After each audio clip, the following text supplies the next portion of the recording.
Robby Gordon is a driver all of us remember as being really controversial, but we remember all the stuff on the track that he would do. But a lot of people forget the controversies that were off the camera, the ones that really littered the remainder of his NASCAR career, especially when he went independent, and also some of those that happened after. These are the Robby Gordon lawsuits. In 2005, Robby Gordon had went independent. He had left Richard Childress Racing, had left any semblance of racing for somebody else. Robby was going to do it himself, and if he failed, well, he failed it doing it his way. And with it, he would drive the number 7 Chevrolet. And to say that it was a rough start would probably be an understatement. Only a top 5 and 2 top 10s, missed 7 races, and of the 29 he did make, well, he got 13 DNFs. But probably the most well-known incident from this span would have to be his run-in with Michael Waltrip.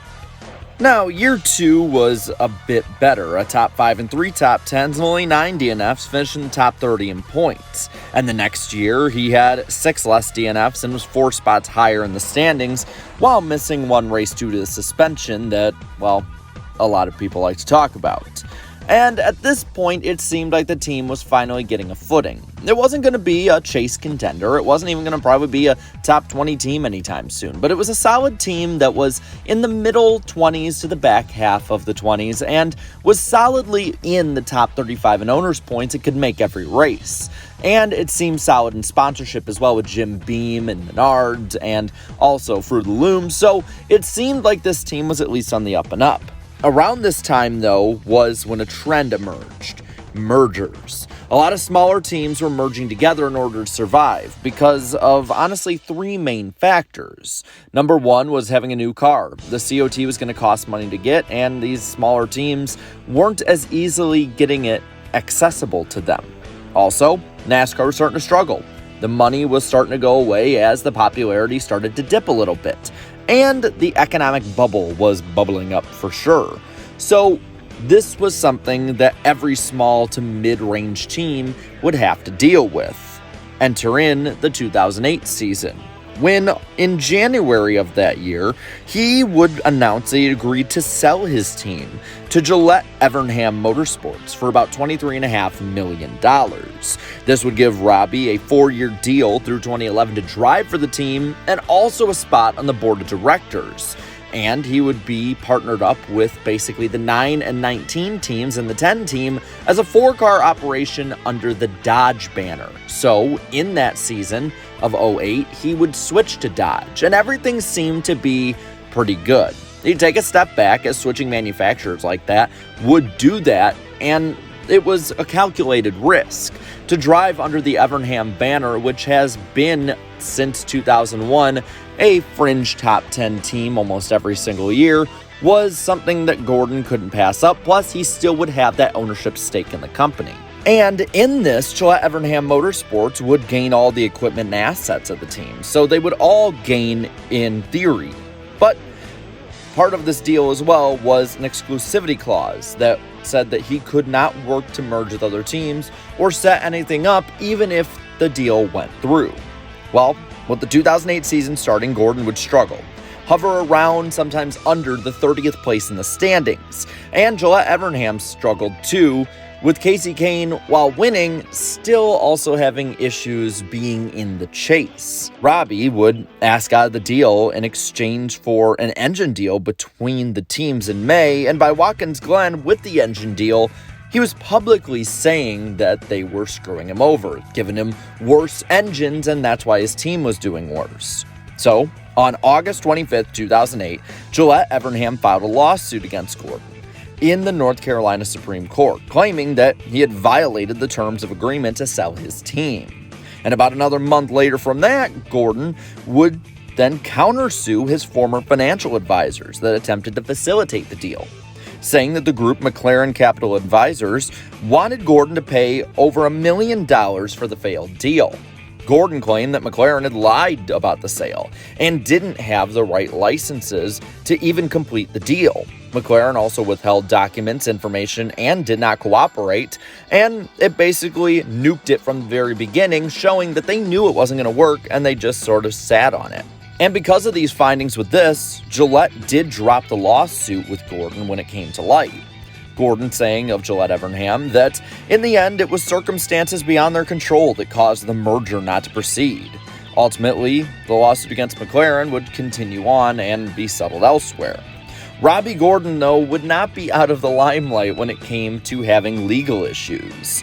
Due to the legal battles that he had, he would have to pay fees and settlements and all of that, and the team would have to take another step back. In 2009, he came home 34th in points, now driving Toyotas. And in 2010, the owner-driver had to start splitting time in the car with other drivers in order to keep his number 7 in the top 35 in owners' points and fully funded. With this, he would bring on driver Kevin Conway, who was running for Rookie of the Year. Conway had the member engorgement company, we'll put it, of ExtenZe on his car. By the end of the year, Gordon was part of another legal battle, though, with the company, as they had not adhered to the terms of their sponsorship. With this, Gordon alleged that, quote, he had put the product's logo on his number 7 Sprint Cup Toyota, but that ExtenZe has not paid him for the exposure. He alleges that ExtenZe agreed to pay if rookie Kevin Conway drove the car, and then agreed that Gordon could replace Conway in a handful of late-season races. After those races, Gordon alleges ExtenZe refused to pay, citing breach of contract because he had replaced Conway in the car. So a lot of issues, again, based on basically he said, she said, of sponsorship legal issues. The amount that Gordon would sue for, I kid you not, was $690,000. Nice. By the way, this is at the same time that Gordon's Speed energy drink had to have its logo redrawn in order to avoid a potential trademark infringement with another company. So Gordon was not in a great place. By 2011, well, there was another major scuffle in the form of a fight between he and Conway after qualifying at Las Vegas Motor Speedway in the garage area. Whatever it was about, the two had gotten into an altercation, and even a police report was filed on it.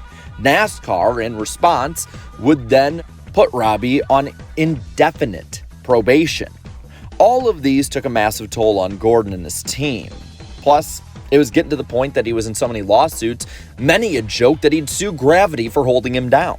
By 2011, he was back at Dodge, only competing in 25 races that season, but by the last 2/3 of the year, he had mostly become a start and parker outside of one superspeedway race and the road courses.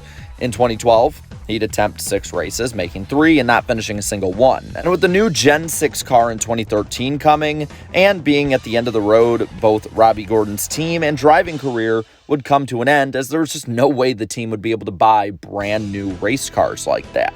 Ultimately, Gordon would have all of these lawsuits settled, or he would win them, and from his NASCAR career, he would end up having a career racing all over the world.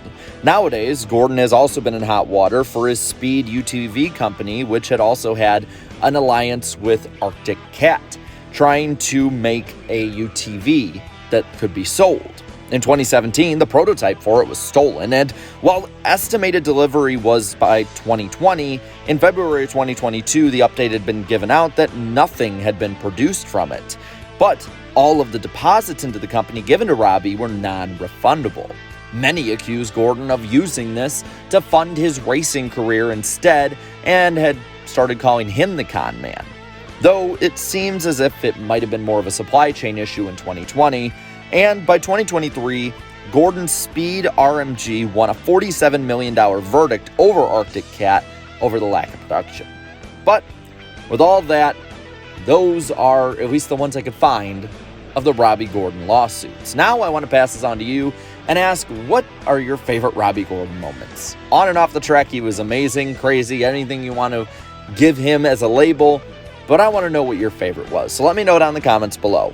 While you're at it, leave a like on this video, share this video, and subscribe to my channel for more great NASCAR content. Thank you so much to all my channel members for continued support, and until next time, have a good one.